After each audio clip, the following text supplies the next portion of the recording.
Olá, meu nome é Pablo Vilar, sou crítico de cinema e diretor do portal Cinema em Cena. E no 7º dia do Festival do Rio, sétimo, enfim, eu assisti a 3 filmes. Aliás, esse foi o dia mais fraco em relação à média dos filmes. Eu assisti a 3 filmes. O primeiro, um filme do Iêmen, chamado 10 Anos, Divorciada. O segundo, O Candidato Francês ao Oscar 2016, um filme chamado Cinco Graças. E terminei com The Reflector Tapes, que é um documentário sobre o Arcade Fire. O 10 Anos Divorciada é um filme politicamente muito importante, é uma denúncia muito importante. Ele conta uma história real de uma garota no Iêmen, de uma menina de 10 anos, que ela foi entregue pelo pai para se casar com um cara de uma tribo, meio que para o dote dela poder ajudar o pai a pagar aluguel, pagar a despesa e tal. Meio como se tivesse vendido a filha.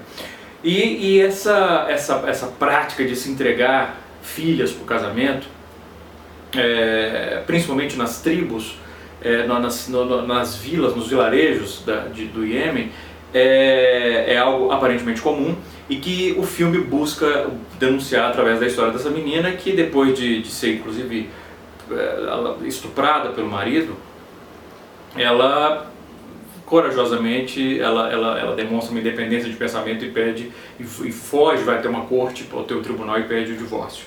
Como eu falei, é um filme politicamente importante, é um filme que em termos de denúncia é um filme importante, é um filme que traz uma atuação central da menina que faz, né, a garota de 10 anos que enfim, é entregue para casamento. É uma menina, é uma boa atriz, mas como cinema o filme é muito, muito, muito fraco.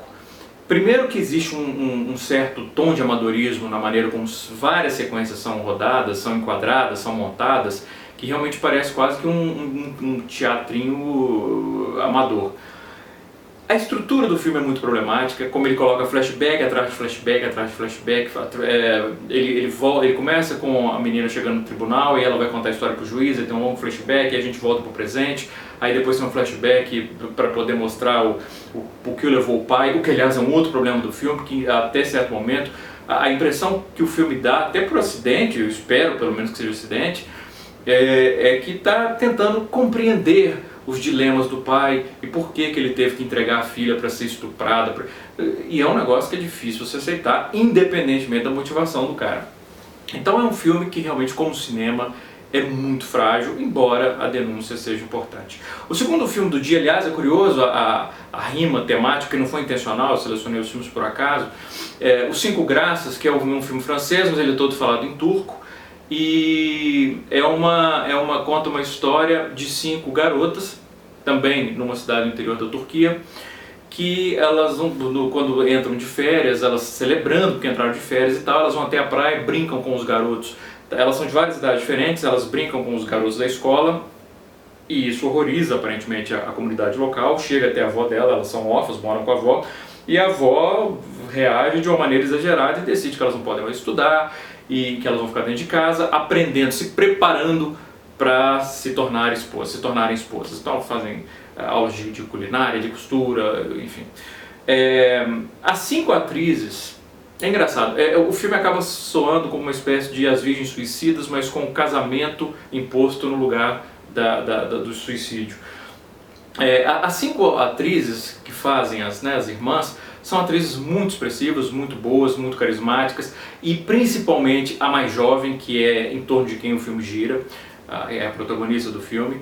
À medida que a história vai transcorrendo, a gente vai entendendo os dilemas dessas meninas e o que elas estão sofrendo, o que está sendo imposto a elas, o sentimento de revolta realmente toma conta do espectador, e o filme constrói isso muito bem.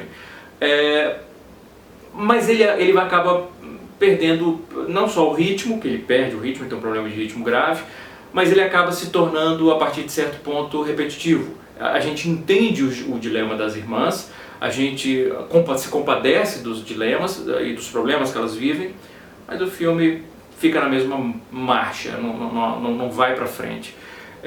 E isso acaba prejudicando o resultado final, embora seja interessante notar o subtexto do filme ao tratar a irmã mais nova, a caçulinha, a nova geração, como sendo aquela que menos aceita as imposições que são consequências de um fundamentalismo religioso profundo e que obriga inclusive as irmãs dela a se casarem com pessoas que elas muitas vezes não amam. Eu realmente não entendo porque esse filme foi escolhido para ser o representante da França no Oscar. Não é um grande filme. Dá até para entender que, do ponto de vista temático, como é um filme com um tema forte, eles podem ter julgado, ter mais chance, mas é um filme todo falado em turco. Eu acreditava que tinha uma regra na academia que o filme tinha que ser falado da maior parte do tempo pela língua do país que ele está representando, enfim, não sei. Mas tem esse filme Cinco Graças, vai ser lançado inclusive no Brasil, porque ele já estava até com legenda no próprio filme, não era legenda eletrônica do festival, então ele vai ser lançado. E é um bom filme, mas, enfim, como eu falei, ele acaba perdendo o ritmo. E o último filme do dia, por falar em ritmo, é o The Reflector Tapes, que é um filme sobre a produção do último álbum do Arcade Fire. E esse filme, ele é o que acontece quando você pede para o seu primo, que acabou de aprender a mexer no Final Cut, a fazer um filme sobre sua banda. É impressionante, é assustador, chega a ser até engraçado o amadorismo acho que chama Khalil Joseph, o diretor do filme. Todas aquelas coisas, aquelas firulinhas, aqueles recursos trôpegos, horrorosos, que alguém que está aprendendo a mexer com montagem e com edição vai usar. Ele coloca picture in picture, coloca um quadro em cima de outro, em volta uma moldura preta e branca, e aqui, por algum motivo aparente, ele bota só o mar. Ele coloca a imagem em reverso, né? Ele filma e aí passa na direção contrária. Ele salta do preto e branco para pro colorido, do dessaturado pro super saturado, faz uma montagem, não deixa nenhuma música. Se você é fã do Arcade Fire e está indo ouvir música, não tem nenhuma música que ele deixa a gente ouvir na íntegra, e quando parece que ele vai deixar, ele coloca uma distorção na voz dos cantores da banda, até do instrumento, tira o instrumento muitas vezes e deixa uma distorção na voz.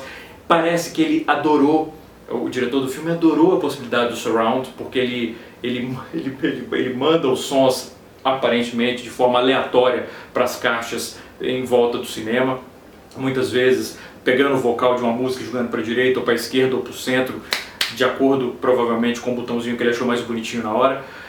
É um filme assustadoramente amador, pavoroso, esse The Reflector Tapes. Aliás, se o objetivo do filme, inclusive, era levar o espectador até a antipatia do Arcade Fire, trabalho bem feito, missão cumprida, porque isso acontece. Inclusive quando ele pincela certas frases dos integrantes da banda, principalmente do casal, né, principal, que são os cabeças do Arcade Fire, com umas bobagens genéricas do tipo... tem uma que eu achei hilária, um deles diz: não, os discos favoritos da minha infância eram aqueles discos nos quais eu mergulhava na história dos discos. Uau! Outro momento, em vários outros momentos eles dizem que agora eles estão na sua melhor fase, na fase mais ambiciosa, saíram da zona de conforto. Então o filme acaba, além de tudo, sendo um infomercial capenga, muito, muito ruim sobre o Arcade Fire. Foram esses os 3 filmes do 7º dia do Festival do Rio. É isso. Um grande abraço e bons filmes.